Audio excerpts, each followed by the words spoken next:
Hello students, welcome to career makeup institute. Last time हमने class 10th की जो poem पढ़ी थी, how to tell wild animals, बहुत ही इंटरेस्टिंग और छोटी सी पोइम थी। आज हम नेक्स्ट पोइम पढ़ेंगे। आज हम बॉल, जिसका नाम है, और उसके बाद हम पढ़ेंगे अमांडा। ठीक है, तो बॉल जो है, बॉल आपको पता है, बॉल जब बच्चे उसके साथ खेलते हैं, जब छोटा बच्चा जब कोई होता है तो अगर वो कोई खिलौने से खेल रहा है या फिर बॉल से खेल रहा है अपनी, और उसकी बॉल अचानक से कहीं गुम हो जाती है, यहाँ पे कहीं चले जाती है, तो बड़ा सैड हो जाता है। चाहे उसको कोई पैसे दे दे वो नई बॉल खरीदने के लिए, लेकिन जो उस चीज़ के साथ, उस खिलौने के साथ जो उसकी मेमोरीज जुड़ी होती है, वो हम उसको खरीद के नहीं दे सकते। और एक बात और इस पॉइंट में बताई गई कि कैसे अब यहाँ पे ये जो संसार है, ये जो वर्ल्ड है, इसमें बहुत सारी ऐसी चीज़ें होंगी जो आप परमानेंट नहीं है, जो कभी ना कभी आपसे छीन ली जाएंगी, या तो कोई छीन लेगा या नेचर आपसे अलग कर देगा, चाहे वो अपने रिलेटिव्स हो आपके, आपने कोई अपने हो या आपकी कोई चीज़ हो। लेकिन आपको उससे रिकवर करना है, आपको ये रिस्पॉन्सिबिलिटी समझनी है कि किस तरह से हम उससे बाहर निकले। ये जो पूरी पोइम है इसमें यही बताया गया है। चलिए अब स्टार्ट करते हैं।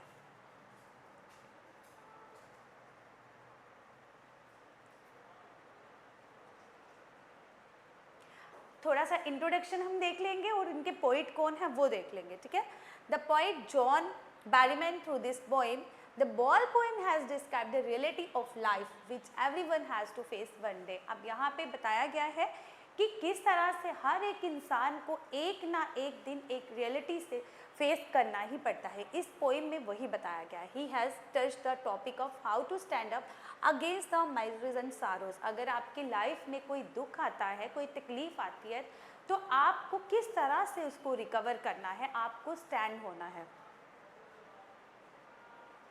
समरी, अब इस पोइम की समरी पहले देखेंगे हम, उसके बाद स्टैंजा वाइज उसको एक्सप्लेनेशन देखेंगे। ठीक है, the poem is talking about a little boy. अब ये जो पोइम है एक छोटे बच्चे की है, who has lost his ball, जो उसकी जो बॉल है वो गुम हो गई है।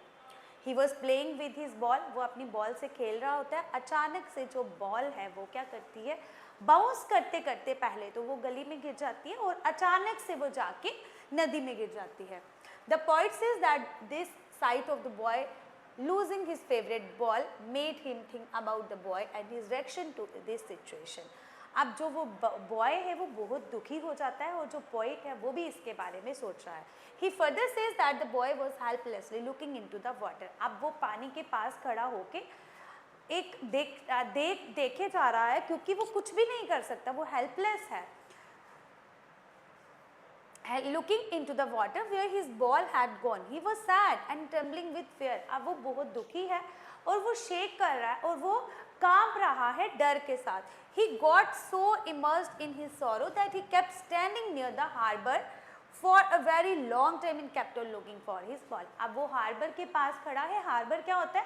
हार्बर होता है जहाँ पे शिप्स को अनलोड और लोड किया जाता है। वहाँ पे वो खड़ा है और लगातार कॉन्टिन्यू वो खड़ा होके सिर्फ वो उसके अंदर देख रहा है, जबकि उसको पता है कि बॉल मैं नहीं वापस ले सकता।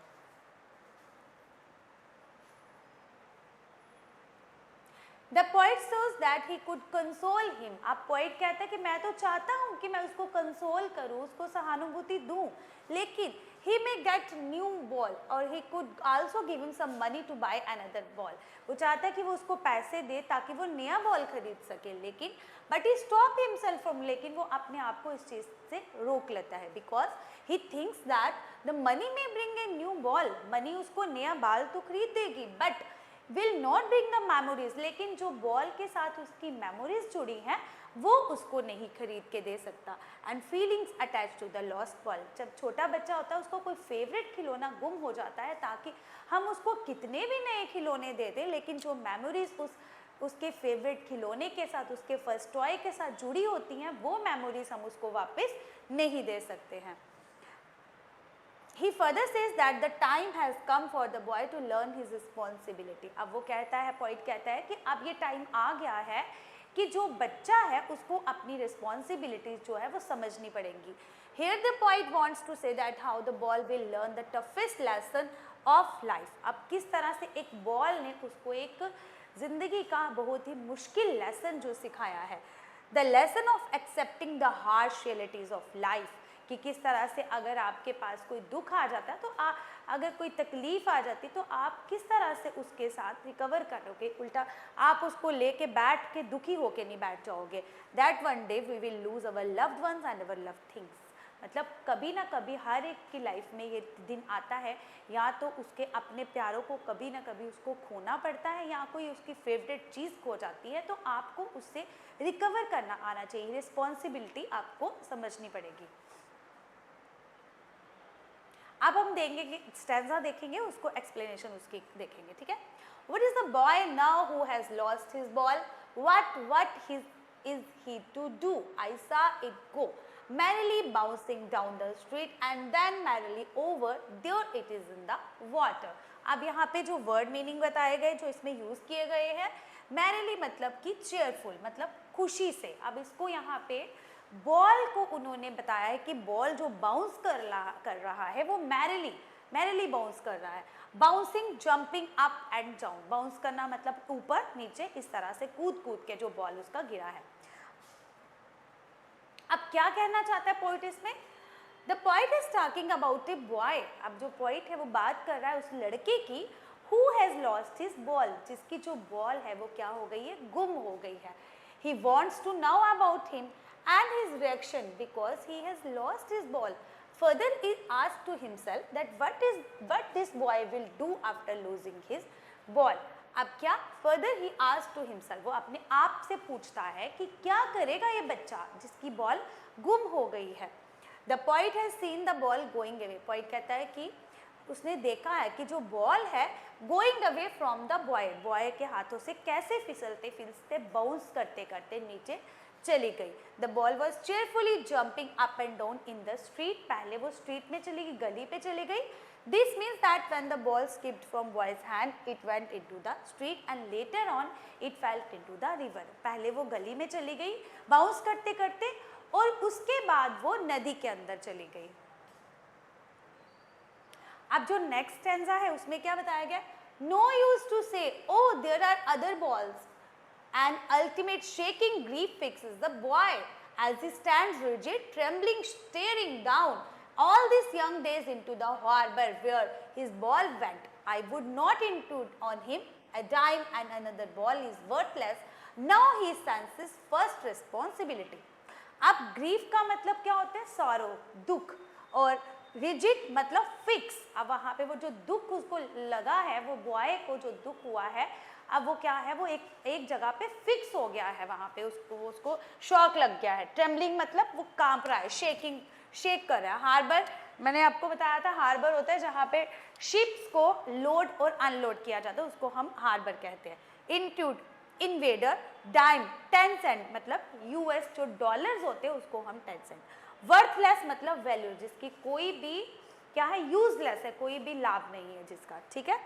अब इसमें क्या बताया गया है? The poet says that there is no benefit of consoling. अब वो पोइट कह रहा है कि लड़के को कंसोल करना, सहानुभूति देने का कोई भी फायदा नहीं है। दैट ही विल बी, कि ताकि मैं बोलूँ उसको कि तुम्हें अनदर बॉल मिल जाएगा, मैं पैसे देता हूँ और तुम नया बॉल खरीद लो। No, because he has other balls too. He says so because the boy is feeling very sad, he is completely surrounded by sorrow. अब पूरा का पूरा जो बॉय है वो बहुत ज़्यादा दुखी हो गया है। अब वो क्या करे? Is he completely surrounded by sorrow. He said because all the memories of the childhood days went down the harbour with the ball. जितनी भी उसकी बचपन की मेमोरीज थी वो सारी की सारी उस बॉल के साथ पानी में चली गई।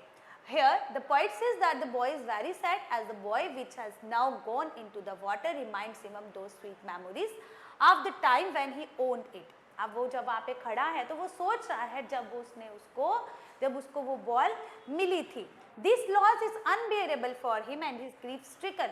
अब ये जो लॉस है उसके लिए क्या है, मतलब बर्दाश्त कर पाना उसके बर्दाश्त से बाहर है। उसका जो दुख हुआ है उसको कि बॉल उसका गुम गया है, ये उससे बर्दाश्त नहीं हो रहा। This loss is unbearable for him and he is grief stricken. The poet says that he can't even tell the boy to take some money from him in order to buy another ball. अब poet जो कहता है कि वो उसको नहीं कह सकता कि तुम और पैसे ले लो और बॉल खरीद लो, क्यों? उसके साथ उसकी मेमोरीज जुड़ी हुई हैं. He says so because the new ball will not bring the sense of belongings to the boy. Further, the poet says that the time has come for the boy to learn the responsibility. अब poet कहता है कि अब वो वक्त आ गया है कि जब लड़के को अपनी रिस्पॉन्सिबिलिटीज समझनी होंगी ताकि वो अपनी चीज़ों की देखरेख कर सके.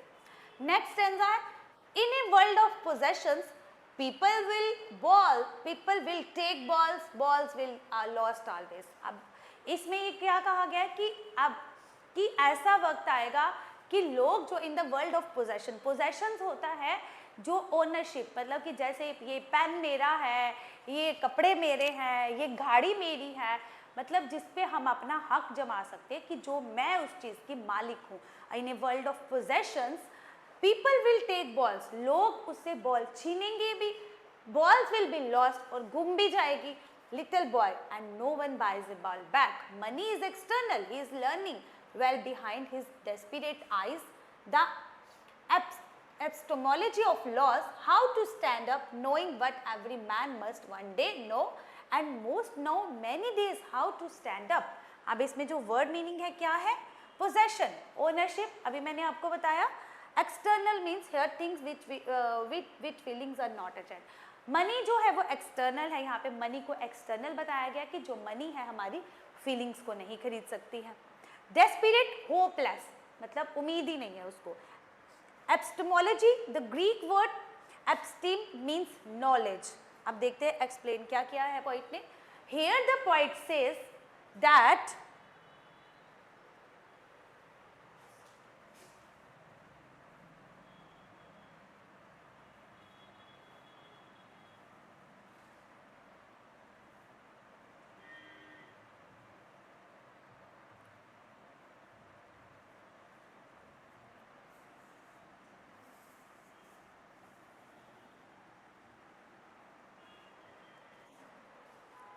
here the poet says that the boy has to learn that in this materialistic world many of his belongings will be lost.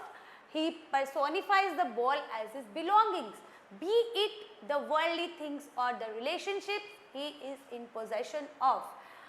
Point कह रहा है that the boy has to learn, कि बच्चे को, अब बॉय जो है उसको समझना पड़ेगा कि इन दिस मटेरियलिस्टिक वर्ल्ड, अब ये जो इस संसार में जो कि मैनी ऑफ हिज बिलोंगिंग, उसकी बहुत सारी जो चीज़ें हैं विल बी लॉस्ट, खो जाएंगी. He personifies the ball as his belonging, उसने बॉल को, उसको बिलोंगिंग, उसकी ओनरशिप, उसकी मतलब कि वो जो मालिक, वो बताया कि वो जो बॉल जो है वो उसका है, वो उसका मालिक है. Be it the worldly things or the relationship he is in possession of. So he says that he has to learn to live without them. उसको सीखना पड़ेगा कि कैसे उसके बिना जो है वो रहा जाए.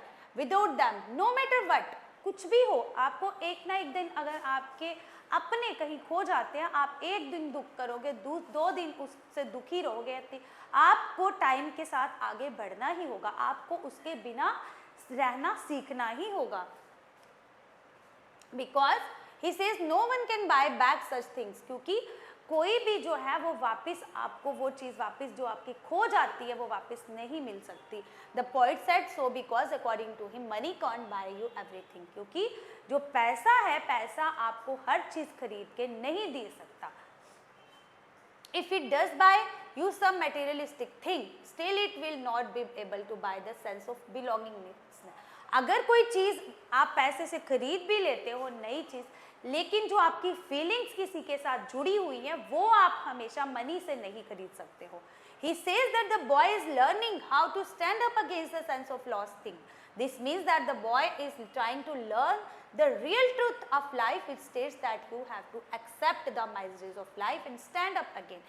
अब इसका क्या मतलब है? उसने पूरी पोएम में यही समझाने की कोशिश कर दी है कि वक्त कभी भी किसी पे कोई भी आ सकता है, आपकी कोई भी अपनी चीज़ या फिर कोई अपना ऐसा छोड़ के आपको चला जाएगा, या फिर आपकी कोई फेवरेट चीज़ गुम हो जाएगी, लेकिन आपको उसके बिना रहना जो है वो आना चाहिए, आना ही चाहिए।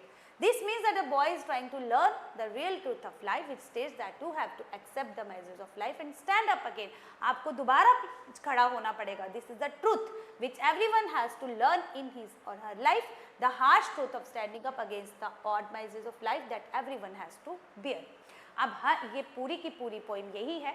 ये सिर्फ बॉल उन्होंने इसके साथ कंपेयर किया है, लेकिन इसका मतलब ये नहीं है कि बॉल ही. आपकी लाइफ में बहुत सारी ऐसी चीज़ें होती हैं जो आप खो देते हो और आपको बहुत ज़्यादा दुख होता है, आप लेकिन आप उस दुख को लेके पूरी ज़िंदगी नहीं काट सकते हो. आपको उससे रिकवर करना पड़ेगा, आपको उसके बिना रहना ही पड़ेगा. अब कोई एक इंसान जो आपको छोड़ के चला जाता है तो दूसरा इंसान उसके साथ नहीं जाता, उसको उसके बिना रहना ही पड़ता है. तो पूरी की पूरी पोएम में यही बताया गया है.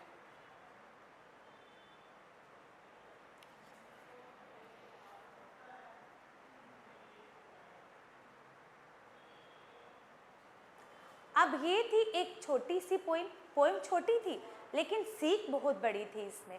तो बच्चों, आपने क्या सीखा? ये कि लाइफ में अगर कोई भी मुश्किल आए, कोई भी चीज़ आपसे दूर चले जाए, चाहे वो चीज़ हो या फिर कोई अपना हो, लेकिन एक ना एक दिन कभी ना कभी सबको ये जो मुश्किल है ये फेस करनी पड़ती है. और लेकिन आपको उसको रिकवर करना आना चाहिए. आपको सीखना है कि कैसे आप उससे रिकवर करोगे और उसके बिना जो है आपको रहोगे.